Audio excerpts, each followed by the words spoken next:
Salut tout le monde et bienvenue dans ce premier épisode des Tableaux de la foi. Cet épisode sera naturellement consacré à la foi des baptisés et il devrait particulièrement intéresser ceux qui se demandent en quoi consiste la foi chrétienne, ou quels en sont les termes officiels, et qui s'interrogent aussi sur le lien ou la conformité de cette foi avec l'enseignement biblique. J'espère que vous êtes prêts. C'est parti. Commençons par rappeler quelques éléments. Notre foi repose sur la révélation qui est consignée aujourd'hui dans les Écritures saintes, à savoir la Bible. La Bible a été inspirée du Saint-Esprit, qui nous parle de Jésus-Christ, le Fils unique de Dieu, qui nous ramène à son Père et à son amour. Jusque-là, c'est assez simple. Attention toutefois à deux erreurs.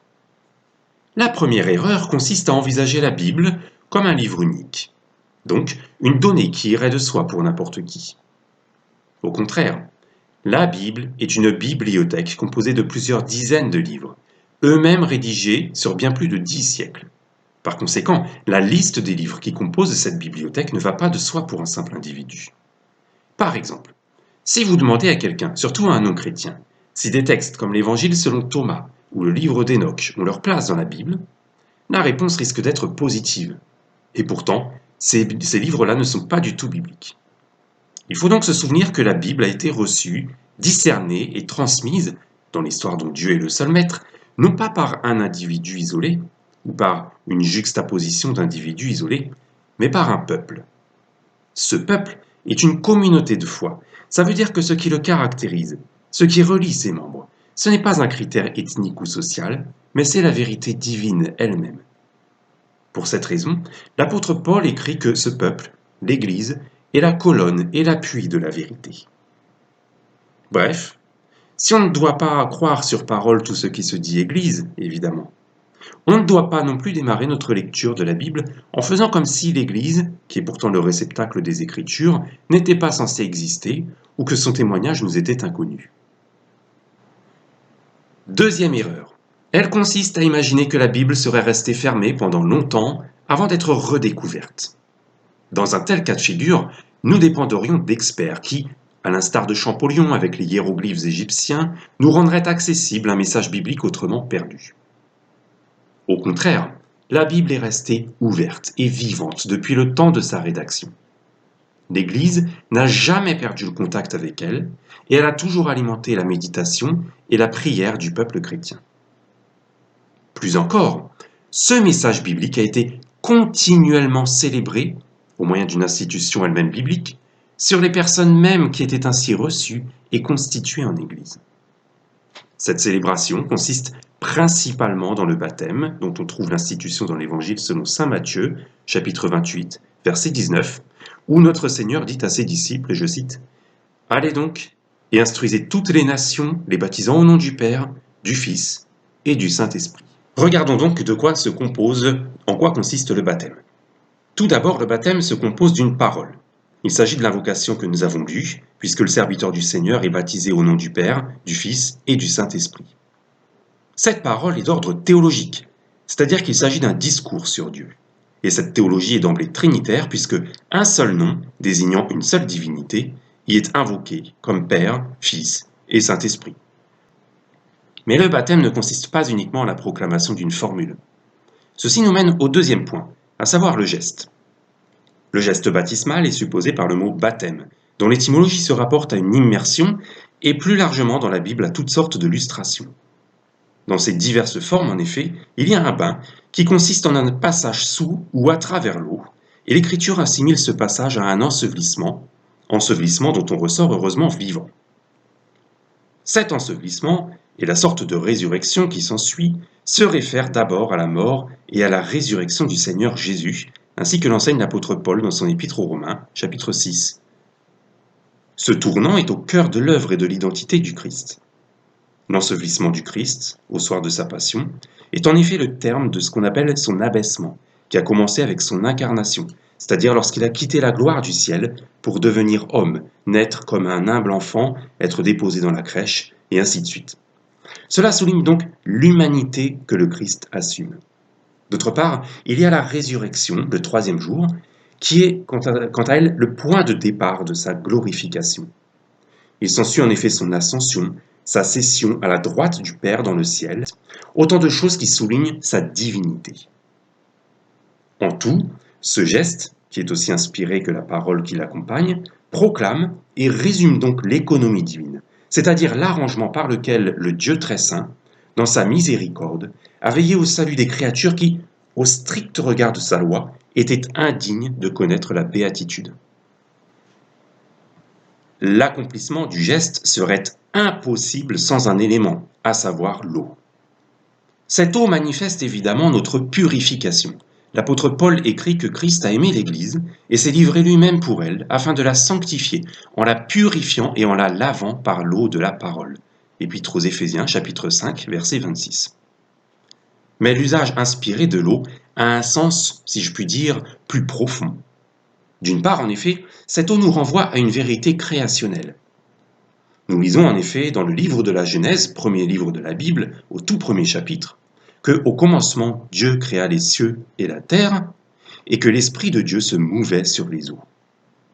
Le fait que Dieu daigne employer un élément physique ou corporel pour exprimer sa vérité nous rappelle que Dieu est le créateur, et donc aussi le propriétaire, non seulement des choses immatérielles et spirituelles, comme le sont les anges ou comme le sont nos âmes, mais aussi des choses matérielles et corporelles. Créées par Dieu, ces choses ne sont donc pas en soi mauvaises comme l'enseignent certaines religions, elles ne sont encore moins le mal en soi. Elles sont créées par Dieu et elles sont jugées très bonnes. D'autre part, en interpellant nos personnes jusque dans nos corps, le baptême a une portée eschatologique, c'est-à-dire qui se rapporte aux choses dernières. Il anticipe, de façon imagée, le jour béni où les élus de Dieu sortiront de leur tombe, vivants et glorifiés pour l'éternité. Le baptême nous préfigure donc une délivrance complète qui est encore à venir et qui alimente ainsi notre espérance. C'est ce qu'écrit l'apôtre Paul, notamment dans son épître aux Romains, chapitre 8, verset 23, que je cite, « Nous aussi, qui avons les prémices de l'Esprit, nous soupirons en nous-mêmes en attendant l'adoption, la rédemption de notre corps. » Bref, les deux extrémités de l'histoire sont embrassées dans le baptême, depuis la création jusqu'à la fin du monde. Tout notre être est également saisi et se voit adresser la promesse d'un salut entier, nous engageant à une vie consacrée à Dieu. Tout ce qui nous est promis au baptême peut donc être résumé par cette promesse magnifique du Seigneur Jésus, magnifique de simplicité aussi, à savoir que celui qui croira et sera baptisé sera sauvé, mais celui qui ne croira point sera condamné. Le baptême visibilise en quelque sorte la communauté de foi, qu'est l'Église, dans la mesure où il visibilise la foi de cette communauté. Et il met ainsi en exergue la structure autant que le contenu de notre foi. Cette foi a son siège en nos cœurs, mais elle s'exprime aussi. C'est ce qu'enseigne l'apôtre Paul dans sa lettre aux Romains, chapitre 10, verset 10. On croit du cœur pour obtenir la justice, et on fait confession de la bouche pour le salut. Comme c'est par cette confession de foi que les croyants se manifestent les uns aux autres, on appelle traditionnellement cette confession un symbole, étant entendu qu'un symbole est un signe de reconnaissance entre les membres d'un même groupe. Selon les lieux, les églises anciennes ont sans doute codifié plusieurs symboles, d'une orthodoxie équivalente les uns aux autres. On en a un vestige en Occident avec le symbole dit des apôtres, qui tient en 12 affirmations de foi. Néanmoins, ce texte était local, en usage dans les seules églises latines. À l'échelle universelle ou écuménique, c'est par un autre texte, tenant lui aussi sur une demi-page, que la communauté de foi, fondée sur le Christ par les apôtres, a solennellement codifié l'expression de sa foi. Il s'agit du symbole de Nicée-Constantinople, du nom des deux premières assemblées d'évêques qui ont été réunies depuis le monde entier, à savoir les conciles de Nicée en 325 et de Constantinople en 381 après Jésus-Christ. Notons en passage que cette foi a été scellée, c'est-à-dire qu'il est interdit d'y retoucher à présent, et ce par les assemblées qui ont suivi, comme le 4e concile universel qui s'est tenu à Chalcédoine en 451 après Jésus-Christ. À ce stade, nous pouvons répondre à nos deux questions initiales en disant que les termes autorisés de la foi chrétienne sont ceux du symbole de Nicée-Constantinople. Celui-ci n'est en effet pas le résultat d'une étude réalisée par un individu isolé qui aurait potassé les quelques 1500 pages de la Bible avant de leur donner son interprétation toute particulière. C'est au contraire le témoignage communautaire et durable des baptisés. Ensuite aussi, Ce témoignage est celui des baptisés d'autant qu'il est celui de leur baptême. Baptême institué dans les Écritures, afin de récapituler les Écritures dans notre vie. Il convient en effet que le baptême nous démarque du monde, en nous marquant de ce qui caractérise l'Église, à savoir la vérité. Le baptême, à la fois biblique et liturgique, est ainsi la courroie de transmission entre la Bible et la foi de l'Église. Le lien entre notre foi et les Écritures est donc un lien tout à fait réel. Et nous pouvons vérifier cette adéquation en comparant le symbole avec ce que proclame la parole, le geste et l'élément baptismal. Et nous disons ainsi que nous croyons en un seul Dieu, le Père Tout-Puissant, créateur du ciel et de la terre, de toutes les choses visibles et invisibles, et en un seul Seigneur, Jésus-Christ, le Fils unique de Dieu, né du Père avant tous les siècles, lumière de lumière, vrai Dieu de vrai Dieu, engendré et non créé, consubstantiel au Père et par qui tout a été fait. Je fais une petite pause ici pour noter que le terme de consubstantiel met en exergue ce que nous avons dit sur le seul nom invoqué dans le baptême, et qui traduit ainsi l'idée que le Père et le Fils, quoique distincts, celui qui est le Père n'est pas celui qui est le Fils, restent un seul et unique même être. Ce qu'est le Père, le Fils l'est aussi. Je referme cette parenthèse et je continue. Pour nous les hommes et pour notre salut, il est descendu des cieux et s'est incarné par le Saint-Esprit de la Vierge Marie. Il a été fait homme. Donc ici, nous avons l'idée de son abaissement, dont nous avons parlé aussi tout à l'heure, précédemment, au sujet du baptême. Il a été crucifié pour nous sous Ponce Pilate, a souffert et a été enseveli. Nous arrivons ici au terme de son abaissement, le stade final.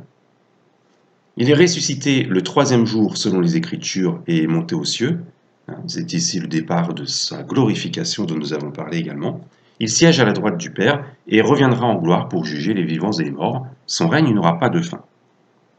Nous croyons en l'Esprit Saint qui est Seigneur et qui crée la vie, qui procède du Père, qui a parlé par les prophètes, qui, avec le Père et avec le Fils, est adoré et glorifié.